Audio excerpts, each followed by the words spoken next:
Okay. Welcome to Heroes of the Heart podcast. I am so delighted to be joined by Mitala Deypurkaystha, and hopefully I pronounced that correctly. You did very well. I've been practicing. We are going to be talking about how Mitala has been able to follow her heart to create the abundance and the life that she wanted to create, not only for herself, but also for the people, the authors that she works with, and for the world at large. Let me read a little bit about Mitala. Mitala is a vegan book publisher who helps vegan and ethical experts and entrepreneurs put their mission, movement, and message on the map. Her message is to empower these individuals to change the world and end the exploitation of animals, humans, and the environment, one book at a time. Welcome to our Heroes of the Heart podcast, Mitala. It's so good to have you. Thank you for having me, Steve. So I am curious as to how this journey began. Where were you on the map when you had the first inclination that you want to be doing what you're doing today? Oh gosh. Well, I've always wanted to write. That I knew from an early age. And I was many years ago in my 20s, I was a local journalist. So I was doing a lot of writing then. And then there was this huge time that happened here in the UK. I think it's similar to what happened in the US around the late 90s, where there was this strange new thing called new media. Do you remember that? New media, yes. which we now just call, it's just the internet, really. Right. But it was new media then, which was the death knell for, unfortunately, for a lot of journalists out there. Just a lot of short-sighted editors and magazine and newspaper owners who just assume that, oh, well, everyone's now going to go onto this new media and they're going to be getting information for free. So therefore, no one's going to be interested in newspapers and magazines anymore. So we don't need as many journalists anymore. And it was very short-sighted, because the thing is, all that was happening was the medium was changing, but the need for journalism, the need for news stories, the need for verified news stories, people who know what they're doing, and not just, now we have all this fake news everywhere. And this is a direct consequence of the fact that, when I was in the media, I couldn't just write an article without verifying every single source and making sure whatever I put in there is the actual truth. Unfortunately, that couldn't be said now for people who are just pasting things into Facebook and other places. So I kind of lost my job then, lost my way as well. So for 10 years, I call it my wilderness years. I just kind of did whatever I needed to do to pay the bills. We all have to pay the bills.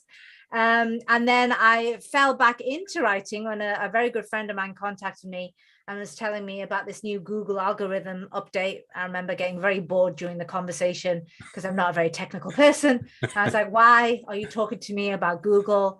No, I mean, I love Google. It helps me search for things. But apart from that, I've got no interest or understanding of algorithms or anything like that.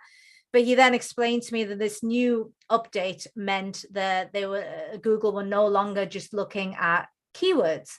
They were looking at how long people were spending on a site. So before that, this is about 2013, I believe it was the Panda update. I don't know why Google like using animals as their update. Where does that come from? I think it was the Panda update, or it may have been the Penguin update. Right. Yeah, one of those. It was an update of some sort. This particular update meant they were looking at, length of time someone spends. So before that update, what a lot of website owners could do is get very cheap writers from Southeast Asia or Eastern Europe, pay them $5 an article or $10 an article, something. I mean, there's no point me working at that level. There really, really is. And I could make more money just waitressing at a cafe somewhere. Sure. But after that update, suddenly those articles just didn't work. And all of these website owners realized that they needed to hire good writers, engaging writers, so people will stay on their website. So that was my inroad to get back into writing. And then that kind of morphed into copywriting. I realized there's no more money to be made in copywriting than just plain old content writing. So I taught myself how to write sales pages and landing pages so I can make more money.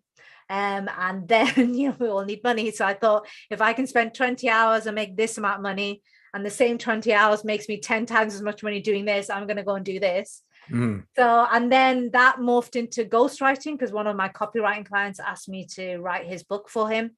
And I'd never written a book before, but he was very patient with me. He didn't even have a deadline. He just said, you just take as much time as you want. So then I wrote my first book, and that did incredibly well for him. So then that started my ghostwriting journey. So I ended up ghostwriting 7 books. Then when I moved on from that was the realization the 7th book took me about 6 weeks to write, whereas the first book took me 17 months.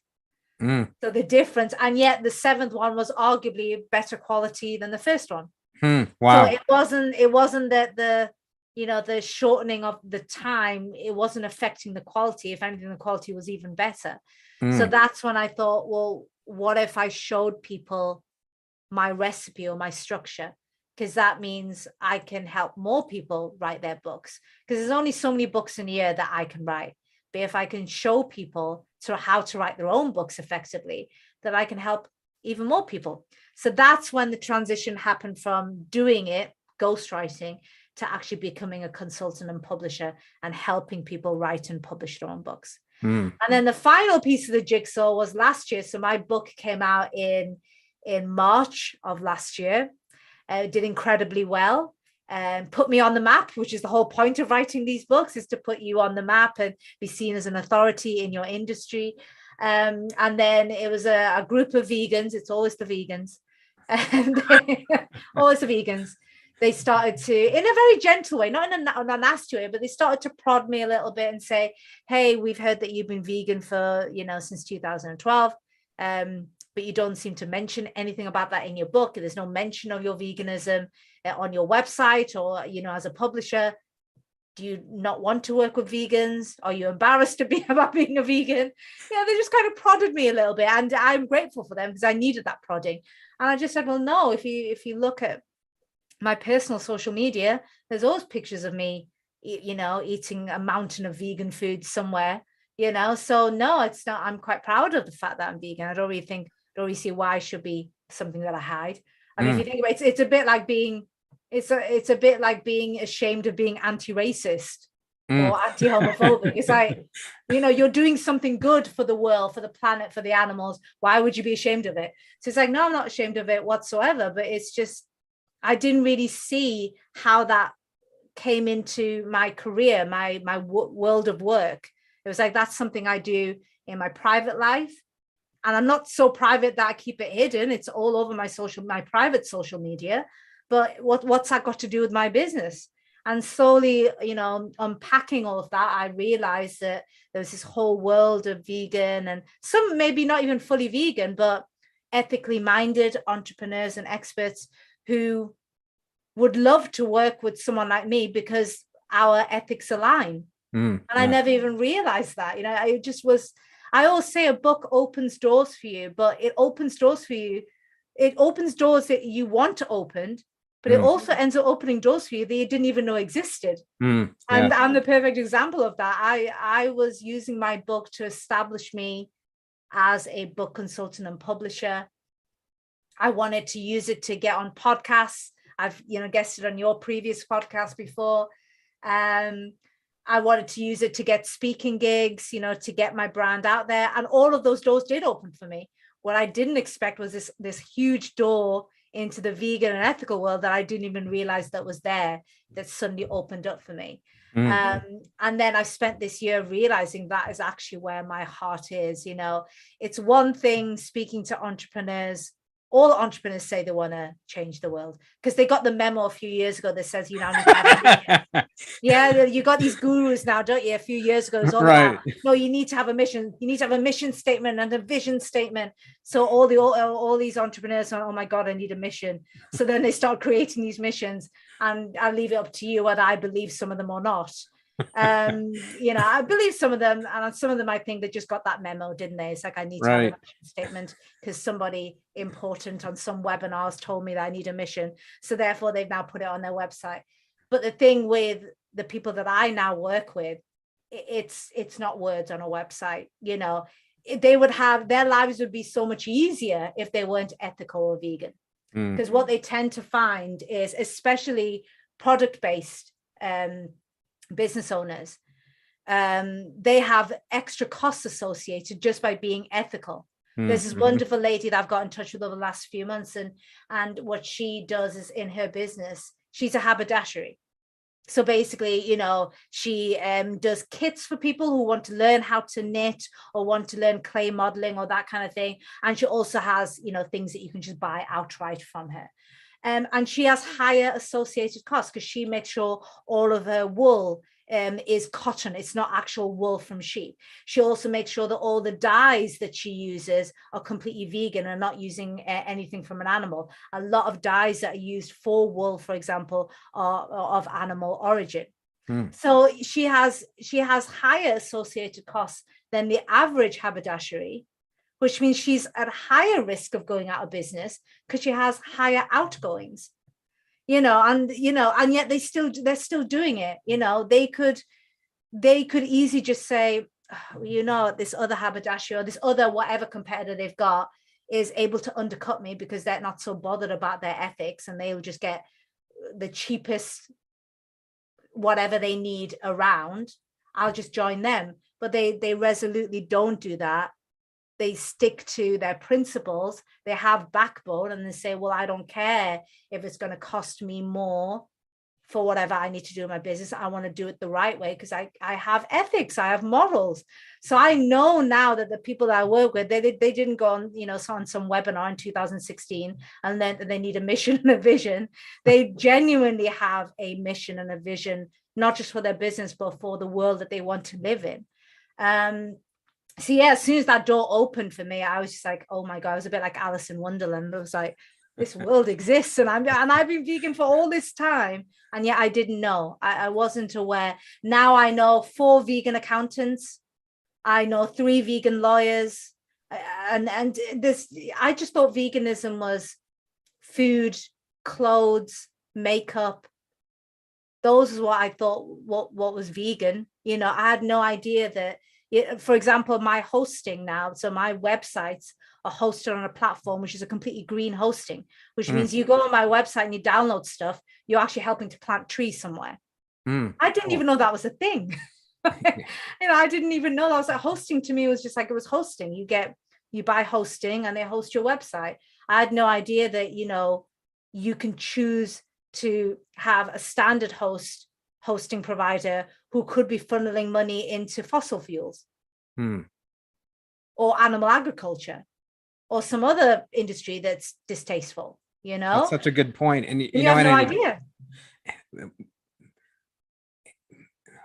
I think all of us need to open our eyes a bit to what's going on in order to see if the decisions that we're making, whether, and I think it's easier to think about, the mom and pop restaurant down the street, and whether or not they're, sourcing their food from a sustainable farm.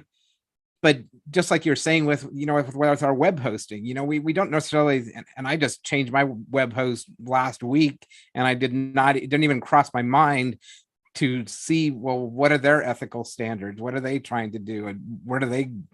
I would say you need to give your mom and pop shops a bit of a break. Those guys are just trying to survive. And if that means that sometimes, they're not able to buy everything ethically, give them a break. They're just trying to survive. We definitely need to put more pressure on these big corporations. And asking them, what can you do? A good friend of mine, Jay, from Mindful Wealth, what he does, he's a financial advisor. He specializes in all kinds of things, mortgages and loans, but the main thing he's really focused on is pensions. Now, until I met him, I had no idea that your standard pensions, pension you just don't even think of in terms of green or sustainable or vegan, because it's not a thing. It's money, and you see it as a balance that you get annually on what your pension is worth, and that's it. So it's difficult to think of, intangible things as green or sustainable or as vegan. But the thing is, a lot of these companies are actually putting money into fossil fuels, into oil drilling, also into farming, into unsustainable animal agriculture, factory farming. And people are not even aware, and they'd be horrified if they, there's even been some correlation with some pensions and correlation with arms being sent to different countries. Mm. And you'd be horrified if you realize that your pension money is being used to arm a country against another country and causing conflict. Or you'd be like, that's not what I'm all I wanted to do was put my money somewhere safe, so when I'm older I have money. That's all I wanted to do. Right. And you have no idea the consequences of that. So what Jay does is he educates his clients and then moves that money into pension companies and other financial institutions that are actually using the money for good. Yes. And it's, so the more I fell into this world, I mean, you can probably tell that I'm quite passionate about it. My world just lit up. I couldn't tell at all. Could you not? Was I being very dour there? Yeah. But I just lit up, and I've now gone the whole hog over since the beginning of this year. I've rebranded my business as the Vegan Publisher. So if you don't like me because I'm vegan, goodbye.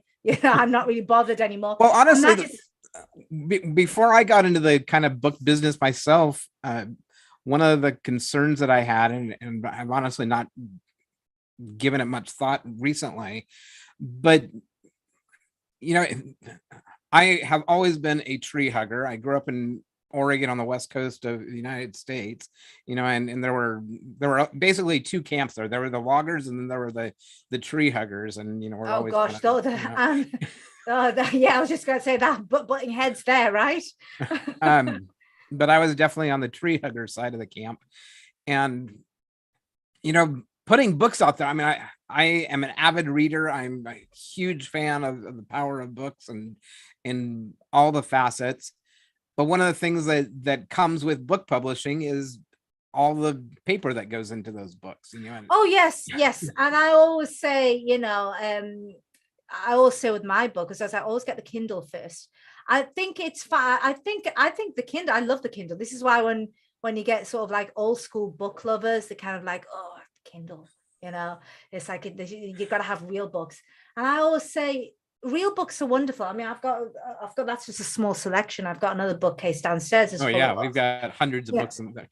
Exactly. But I don't think it's I like the way the Kindle is now seen as it's almost like a try before you buy. So what I tend to do is I tend to download lots of books on my Kindle. But then if I find one that I know I want to come back to, then I'll just go and get that one as a paperback or a hardback. Yes. But then I will still be avidly reading all these other books, but they are once and done kind of reads, and I don't really need to leaf back into them again. Yeah. So I quite like how people's done that.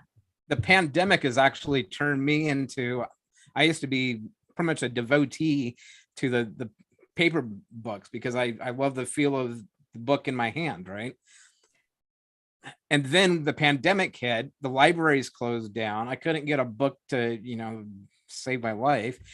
And so I started downloading books onto my Kindle, onto my phone. And now I actually, 2 years later, that's my preferred way to read a book for a couple of reasons. One, because I can highlight in the Kindle itself.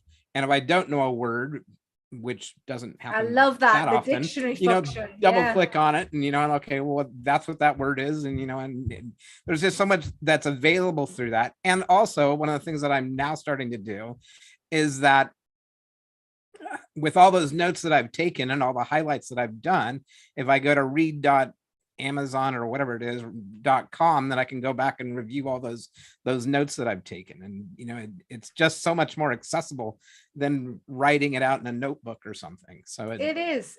I always say, well, you do get traditionalists, and I always say, but how many of you have actually really tried with the Kindle? Think of how many trees have been saved, and with they're not being cut down for paper, and it just makes you. It means that you become more, what's the word I'm looking for? just more mindful of what the books that you do buy, because those will be books that you don't throw out. I remember growing up and people would, every year there'd be like a ton of books that need to go to the charity shop, and that doesn't happen so much anymore now, because what people do is they're mainly buying it on Kindle, and only if it's like, oh, this is amazing, I'm going to reread this in the future, I want the tangible book. And that book is never going to be thrown out. It's never going to go to a charity shop, because that's going to sit pride of place on their, in their bookcase for years to come, and they're not going to get rid of it. I think that's I like that model of being able to consume as many books as you want, being as the avid reader that you need to be. But then a lot of books are one and done, and you don't need to go back to them again. Well, why buy the tangible version then? Right. So I'm a big fan of the Kindle, and I mean, I must have somewhere in the close to 3,000 books on my Kindle, that it would be a nightmare, first of all, to put them on shelves. And secondly, how many of those am I going to go back to again? There's a very good chance that a lot of them, and then it's just wasteful, really, isn't it? It is terribly. I mean, I've taken whole stacks of books to the used bookstore, because even if I'm getting rid of them, I'm not just going to throw it in the garbage or something. I want it to. It's a book. It feels weird, doesn't it? We can throw other things away, but books feels nasty, the idea of throwing a book away. Yeah, right. I really struggle with that. I think most people do. Most people struggle with throwing a book away. Well, there's something special about it. And I've taken whole van loads of books to the used bookstore to, clear up our space around the house and so forth. And I still have literally hundreds of books around the house, but it is just so nice to be able to not only the technology of reading a book digitally, but also to know that no trees were harmed in order to create this book, type of thing. That's true. It's true. And I think it's not, I mean, there are purists out there that will say that no trees should be cut down. And I just got to say, that you've got to weigh up the pros and cons. Like, on the one hand, a tree's been cut down, but I will say, books have been seen as dangerous over the years. If you think about any kind of regime that comes in, any dictatorship, one of the first things they do is try to close down libraries and because books have knowledge, and, that is dangerous to a dictator. You don't want your population of your country to become knowledgeable, because then you're going to be overthrown. So, you have to weigh up the fact that, yes, a tree has been cut down, but if that is going towards a book that can really help move a message, a movement forward, then it's worth it. And also, I mean, as long as we have a balance, and that's the key thing, and I like the fact that the Kindle has really stopped the number of trees being cut down for books anyway. Unfortunately, there's still being cut down far too many of them for other things. But for books anyway, it's had an impact. And I think that's really, really good. And having the odd tree cut down, like I said, as long as it's for a good book that's, got a positive message and is educating people, then that's fine. Yeah, absolutely. Well, I think it's important to, like we were talking about with the whole vegan and vegetarian and non, that you can be like really militant about it, or you can just say, just do figure out. Yeah, we had an interesting discussion, didn't we, before we started? Yeah, I'm always amazed, how many people feel the need to tell me why they can't be vegan, as if I'm sat on some sort of throne and they need to answer me. So that's just, I'm vegan. That doesn't mean I'm imposing that on you.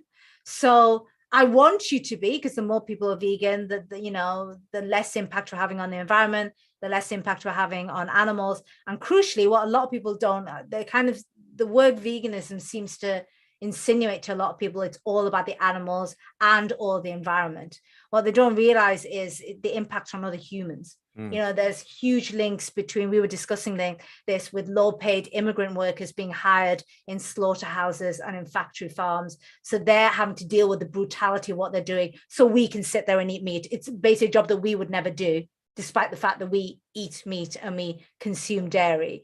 There's huge links in the US between the prison system and slaughterhouses and abattoirs, because, no one wants to do that job, but ex-prisoners struggle to find jobs elsewhere because they now have a record. So again, it's almost like, they've already paid their debt to society, but obviously that's not good enough. We then need to brutalize them all over again by making them kill animals. So it's not. I remember when I first got into veganism, being very naive and assuming that it was all to do with animal rights and the environment.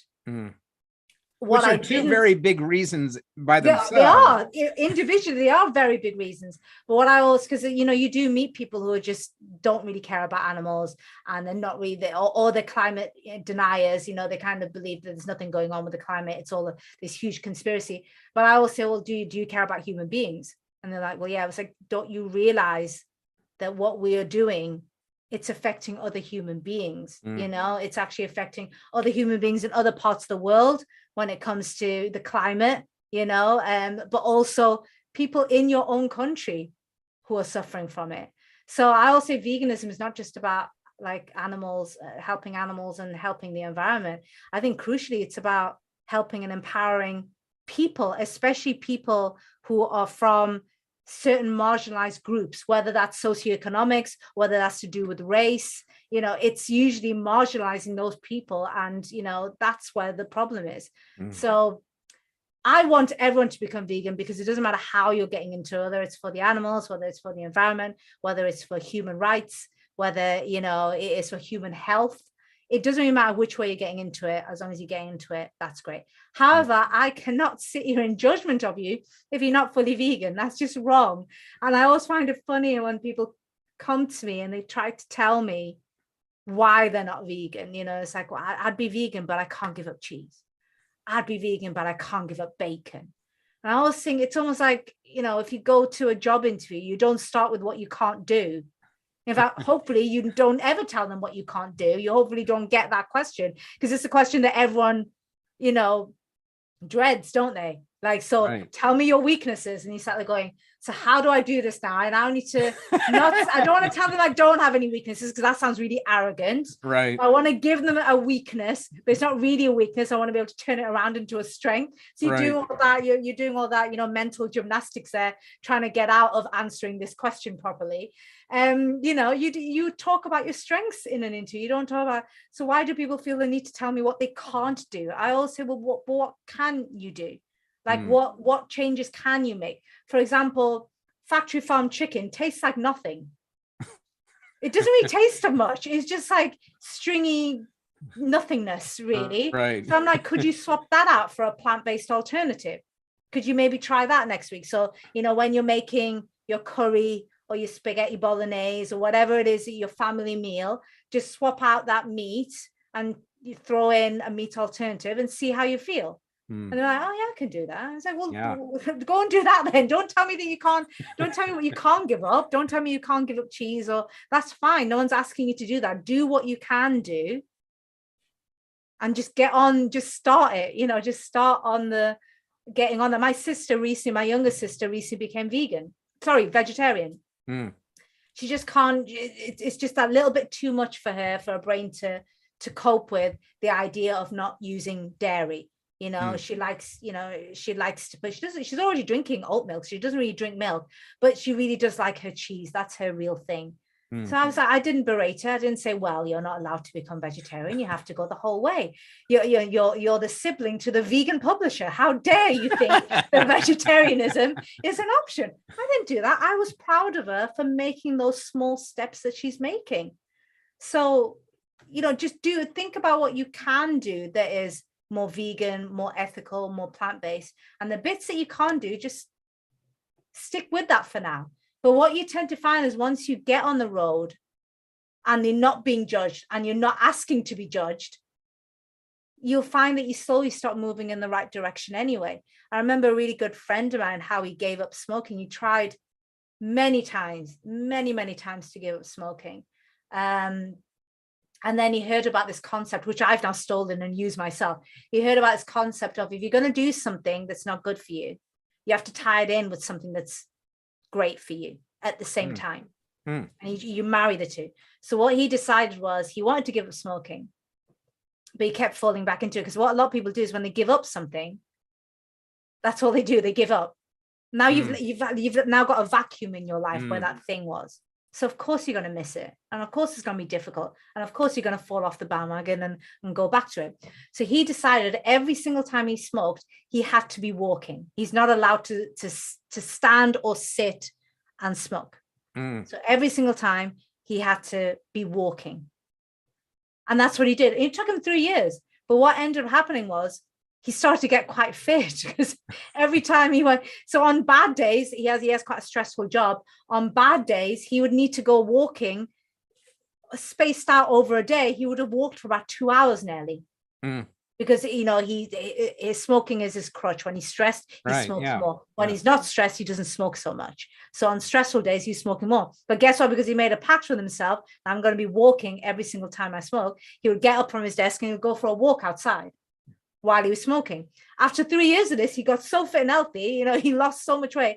Then suddenly now his mindset was like, the smoking doesn't really fit in with this. The way I look now, I feel good about myself. He'd lost all this weight. He'd grown these muscles now that he didn't even know he had. And he was like, the smoking doesn't fit in with, and now he suddenly was no longer, he was giving up smoking. Now it was this superfluous thing that he was like, not sure if I really enjoy it anymore.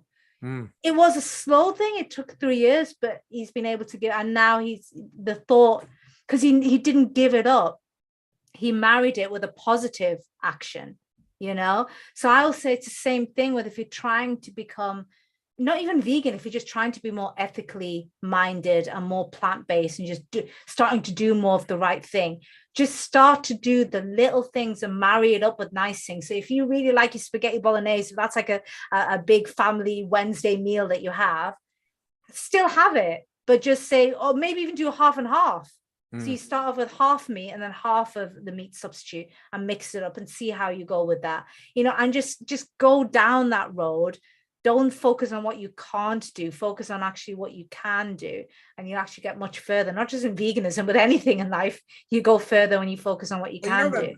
That makes a really good point, because, as we talk about, being heroes of the heart and heart-based entrepreneurs and so forth, the one for me, going from being very much head-based and intellect and ego and all that kind of thing, to living a more heart-based life, it wasn't, I didn't just flip a switch, it wasn't just, okay, well, one day I'm this and today I'm this. I mean, I'm still on the journey, and it's been 10 years or so, and I continue to march down that journey, and continuing to look, well, how can I bring more of my heart into what I'm doing? How can I listen to my heart more fully, and how can I express it more fully? And it doesn't have to be either or. No, you're 100%. You've just reminded me of one of my authors he should be publishing his book next Friday. So we've got a week to go, and now we're pretty much done now. Just putting the finishing touches on his book, and it's going to be out next Friday. And in his book, he talks about changing in small degrees and not big angles. And that's most people try to change in big angles, and then it's unsustainable, and then they wonder why they fell, and then they beat themselves up again. So then they go back into this vicious cycle. So they beat themselves up. So then they want to make an even bigger change, and then that doesn't work, and they just carry on doing this all their lives, and they wonder why they're never going anywhere forward. Instead, think of changing in small degrees. So like my friend who decided, well, I've given up so many times and it doesn't work. I'm going to give up on giving up. I'm just going to smoke now. But what I'm going to do is I'm going to tie it in with a positive action, because I need to get fit and healthy anyway. So I'm going to walk every single time, on a proper walk. I'm not strolling along, but like a proper pace. That's such a great example. It reminds me of, and what you're talking about reminds me of, in his book, Tiny Habits, BJ Fogg talks about getting into the habit of flossing his teeth.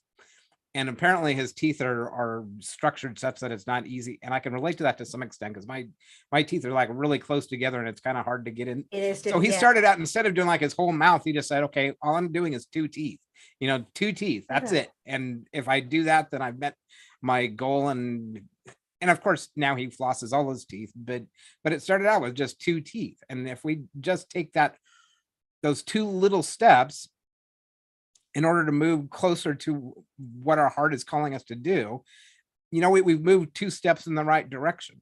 It doesn't have to be this long slog where, we throw everything away and go all in on living a I life think very what different. also happens, Steve, is when you go all, when you make these cataclysmic changes as well, you're also closing the doors on other things that you're not even aware of that could happen. When you like, for example, for me, if I wasn't open and, and heart-centered about the idea of maybe focusing on the vegan and plant-based and ethical market, then, I could have just said, well, no, that's not something I want to do. I'm a general publisher. I can work with I still can work with any entrepreneur or any expert. I'm worried that if I say that, I'm vegan, that I'm pigeonholing myself. And there may be people who before that would want to work with me, but now no longer would want to work with me because they feel, my ethics are different to their ethics and that kind of thing. Again, just being in your head. But when you kind of open up your heart to it, I was just sort of like, well, and the realization that, I'm not saying that I only want to work with vegans. This is me saying this is who I am. Yes. Okay. And to me saying that I'm the vegan publisher is not me saying to the rest of the world, you have to be vegan before you can work with me. Because I would say more than 50% of my authors are not vegan. I would say they're flexitarian. They're people who are making more conscious choices, but they're not vegan. They don't identify as vegan. They're still having the odd nibble of cheese, and they're still, every so often they just need bacon and whatever. And I'm not going to judge them, but they're all on that journey. Just like I was. I didn't become a vegan overnight. It took about two and a half years it took before I went fully vegan. So we all go on that journey. I'm still learning, even to this day. I'm learning. For example, I had hosting for many years. I've had hosting. You have to remember, I opened my first business in 2013. Still the same business, the holding business, should I call it? But that was at the time, as I said, content writing, copywriting.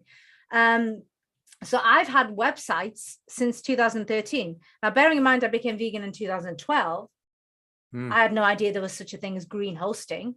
So all these years, up until literally last year, I had no idea there was such a thing as green hosting, and that, you need to be careful about where you host your website, because where's that money going to? What is that company investing in? And you need to be mindful of that. My brain just I never even thought of that. Despite the many years in veganism, my brain didn't think of that. So there's so much, that we don't know. So even now I might be doing things that are not vegan. I could be contributing to things that are not vegan, without even inadvertently doing it, that I'm buying something, whether it's a product or service that I'm using in my life right now, that I have zero understanding, that either it contains something that's unethical, or it's funding something that's unethical somewhere that I just don't even know. So that's why I don't judge. I don't judge people. It's sort of like we're all on this journey. As long as I see somebody who's doing their best to learn and implement, that's all I care. Someone who's just genuinely, I hate animals, I don't like other human beings, I don't care about the planet. I mean, to be honest, really, why would you even want to work with me? What about me is making you gravitate towards me? We're obviously two completely different people. I don't even think like someone like that would even approach me. So that's absolutely fine. But most people are, so they're on their way. They may not be vegan, but they're just thinking that way. But I would never have thought of that if I was thinking in my head, because my head would have said, what if you put off people who may no longer want to work with you because you're coming out, as it were, as a vegan. Whereas me being more heart-centered, I just thought, well, actually, this is what I really want to do. And I talked about this earlier today, about how it lit me up before working with entrepreneurs, but now it's like 10 times more, because I'm working with people who have a genuine mission, genuinely believe in leaving this world a better place than how they found it.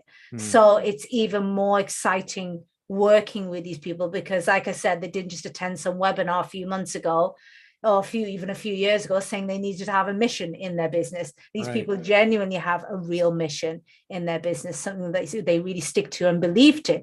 So that wouldn't have happened if I was head-centered. And I'm grateful that I'm more heart-centered, and I think about, well, what do I actually want to do? where does my heart lie, what makes me feel good, as opposed to just where I think I should be going. Yes. So you would say that your heart has led you to a more abundant, more prosperous life, whether or not that is measured by dollars or. Well, ironically, it is. It's actually, I'm making more money. So there's the proof there. Isn't that awesome? Isn't that amazing? This is the truth. I mean, I was so scared. I thought, what if I'm pigeonholing myself? What if, what if now people just believe, oh my God, she won't work with me unless I'm vegan. I'm not vegan, so therefore I need to go and find this other book publisher now because she'll say no to me. What's happened is the absolute opposite. I now have more clients and I'm making more money because what's happened now is they see the real human behind the business, and like, yes, and they recognize that it's quite brave as well. I've had so many emails and so many messages saying that's really brave that you're just. And I've even had other people who are hidden vegans, or not even maybe vegan, but hidden, sort of getting more plant-based, but they're sort of like, I wasn't really sure about putting that on my website, but now I'm looking at you and I'm thinking maybe I should talk more about it, and I'm actually making more, because the thing is, what I've done inadvertently is tapped into a market that isn't specifically vegan, but people who are just ethically minded. I suppose it's the book world's version of, the average mother who goes to the supermarket, and you've got product A and you've got product B, and they're pretty much identical, but product A is, it's got fair trade on it, and product B doesn't. Now, she's a busy mother of two? Does she sit there and think about, everything? She doesn't have time to, she's busy, she's looking after her children, she's probably got a job as well. She doesn't have time. But given the two choices, she goes, well, if they're similar price and they're similar taste and, my kids like them both, I'll go for product A because it sounds like, it's not exploiting some human being on another side of the planet. So I'll go with that. What I'm finding is I'm attracting people who are not vegan, but they just like the fact that I am, and that my operations are completely vegan. They quite like the fact that my hosting is green. They like the fact that, even my IT staff and all my editors and designers are all vegan. So they're just like, oh, even though they're not vegan themselves, but they're just sort of like, so if I spend money with you, you're going to give it to people who are going to make sure they're not going to spend it on stuff. And it's like, well, no, my guys won't. Do you know what I mean? I'm not in their kitchen seeing what they put in their fridge and stuff like that. But I know they won't be. I know they think like me, so they won't be. Their money is gonna go to places that are safe, and that makes them feel better, even though they may not be vegan themselves. But because they're on that journey, they just want to, like I said, do what you can do. And what I'm finding is a lot of people are now approaching me and saying, hey, can I write a book with you? Even though they're not vegan themselves, because they're starting on that path. And they're just thinking, well, what can I do? Well, I can certainly work with a book publisher who has a completely vegan operation. So that way, because if she's doing the same thing as this other publisher, and I get the same results, but this one is vegan and the money isn't going to go anywhere nefarious, why wouldn't I pick that person instead of this person? But I didn't know that. If I wasn't heart-centered, I wouldn't have realized that that's what was happening. That's excellent. And kind of my takeaway from that is that, whether it's being vegan or being, I don't know, we talked about me being a tree hugger earlier, or, whatever your who you are, and part of being a hero of the heart is being a hero to your heart. That if whatever is important to you, that you don't hide it, that you don't, keep it secret because you're afraid of what people might find out about you, that instead, pull the curtains open, open the door, put on your website and your marketing material, who you are, what you stand for, so that people can see what's in your heart. And I think, the more that we reveal who we are and who we are in our heart, the more that we will attract those people that resonate with that. And it'll create not necessarily it's kind of like we were talking about earlier about mission statements. There are so many places out there that say, have a clear mission statement and blah, blah, blah. But do it from a place of authenticity, really be true to your heart and share that with the world. And the more that we do that, I think the more beautiful this world would be. Absolutely. And I think you're just happy as well. Like now that I'm here, it feels like everything's a lot. And the strange thing is, I didn't realize that I was split in two before. I was quite happy with the whole, the veganism and the ethical lifestyle was part of my personal life and my business. And I didn't even realize that there was an issue there. But now that I'm here, when the two things are aligned, I'm now thinking, how the hell did I live like that before? Now that I'm here, I just think that, oh my God, now it seems almost weird that that's such a core thing about me wouldn't be part of my business and wouldn't be part of my career trajectory. Like it doesn't even make sense to me now. And yet this has all literally happened in just 18 months to the point where, one of the reasons I have a new book, well, the second edition of my book out in May, is because of that. Because when I wrote that book back in October 2020, which isn't all that long ago, but now for me may as well have been a lifetime ago, I was still in that, my private life is my private life and my business is my business. So my book has got nothing, it doesn't mention anything about my veganism, doesn't talk about my journey. There's nothing in there to mention that I'm vegan or how I think ethically or anything like that. There's no mention of that. And I realize now with me, working with, like I said, maybe not vegans, but people who are ethically minded or on that journey, one of the first things they say to me when they get my book on Amazon is like, your book's got nothing to do with, who you are. And, you talk about your past, but it's more about your past with, I come from a background of addiction and how I've overcame that and that sort of thing, which is great. They need to know that. But there's nothing about my journey into veganism, why I became vegan, and the fact that my operation is now completely vegan. There's nothing about that, which is why I felt almost I had to put a second edition of my book out. So, people are aware that, okay, I've had this sort of growth in my journey in a very short space of time.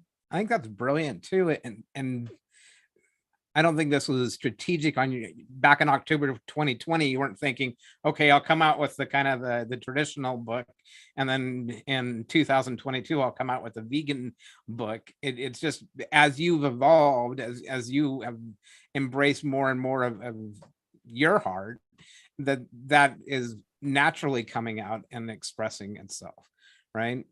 It's true. And I think when you do that, nothing's ever a mistake. You look back and you realize that was right for then and this is right for now. And then you never know, this time next year I might be sat here again on your show and like I've had some other epiphany and maybe I've created another book entirely, or it could be the third edition of the Freedom Master Plan now needs to come out. Who the hell knows? But I'm fine with it. I'm just taking each day as it comes. And like I said, if you follow your heart, then you can't really go wrong because you're just doing what your heart feels right in that moment. And then it's never wrong. It's never ever wrong. It's not the wrong move. It's only the wrong move when you're in your head, because then you're trying to be strategic and then you can beat yourself up if you made the wrong move. Because if only, you hear people say that, if only I'd known then, if I'd known. Now the thing is, if I can go back in a time machine now, would I create this version, the second version, as the first version? No, I don't think I would, because I think I was meant to create the first edition, which didn't have the vegan, plant-based, ethical angle. Because of that book, I got into that industry. It was a group of vegans who, found out that I was vegan and they started to question me in a very nice way. They started to prod me and say, but wouldn't you want to work with people, maybe not just all vegans, but like people who are ethically minded, entrepreneurs who are not just turning a profit, but really making a difference in the world? It's like, well, yeah, that'd be ideal. Those entrepreneurs are the best entrepreneurs, So then they would start to needle me. And then it's like, but you don't mention anything in your book. Your website doesn't mention anything about that you're vegan and that you're ethically minded. Why not? I couldn't really answer that. It was like, I'm not really, it was like, well, I just never thought of that as something to go on my website or in my book. So that was meant to happen that way. It was meant to happen that way, beautiful. And now I'm now collaborating with an incredible vegan publicist. and I'm collaborating with a marketing consultant who specializes in vegan online marketing. And these all happened because of a book that doesn't even mention that I'm vegan. So it was right for me. It'd be easy for me to say, oh, if I had my time again now, then I would write the second edition that's now coming out in May. That would have been the one that came out last year. But no, it was meant to happen that way. It was meant to happen that way. That's excellent. Well, Mitala, I've really enjoyed our discussion today. It has been really, really rich. I have a couple of questions to finish up with. One is, what is your heart leading to you do today?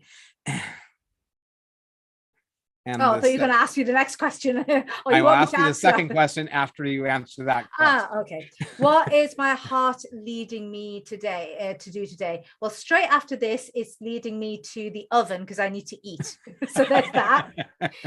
If my heart unfortunately can't quiet my stomach, so my stomach needs to eat. But I would say what I need to do today. I think I actually need to it's Good Friday. And I didn't even know it was Good Friday until 10 o'clock this morning. Because I've been so busy. Obviously, my book is coming out in May. It's 5 weeks today that it's coming out. And I've been so busy and just thinking about that, doing all the promotions and the social media and the the talks and all the rest of it, just promoting that. I just completely forgot about Easter. And I just, at 10 o'clock this morning, I just thought, it's Good Friday. It's a bank holiday. Everyone is relaxing. It's a lovely day. People are having barbecues and stuff. And I didn't even realize. So my heart is telling me that after I've stuffed my face, I'm going to have a long hot bath and actually just enjoy my bank holiday weekend. Very nice. Because I didn't even realize. And I thought that's not good. It's one way it's good. It's a double-edged sword. It means I'm obviously very excited about what's happening in my life and my business, so that I'm almost blinkered. But it does mean sometimes you just need to take the blinkers off and just go, what else is happening in the world that you're missing out on? Absolutely. That's beautiful. So I'm actually going to throw a question in between. What is for dinner tonight? Since we've been talking so much about food today, and I'm curious as to what is in the oven or will be in the oven tonight. It is my version of a paneer curry, but not paneer, because paneer is obviously cheese. But it's done. I make it with tofu. I used to hate tofu when I first started my vegan journey because it was just spongy clouds of nothing. They didn't taste of anything. They were just like, you can't hate them. It's a bit like cucumber. You can't hate it. It's just it just exists. Right. There's not much going. You can't hate it because it doesn't taste or anything. So you can't hate it, but you can't love it either. But I've now found a way of adding nutritional yeast onto it to make it go springy and cheesy. So now it really does taste like paneer. So I've made a paneer curry. Excellent. So my final question for you is how does our audience connect with you? Well, you can go to my website, which is theveganpublisher.com. So you can get to know me there. And also, if you want to support the book's out on Friday, the 20th of May.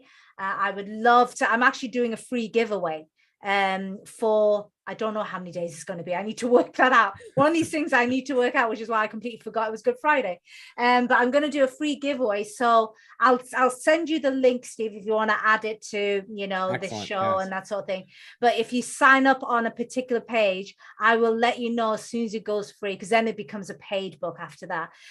But, for people who really want to go and get it for free, I'll tell you the date and time to go and get it. It'll be free for a limited time, and you can just grab it for good, not for, because some people think, the books can be taken off them after a few hours. It's just no, you get to keep the book forever, but you only have a limited amount of time to get the book for free. So I'll give you the link, and then you can share that with your audience.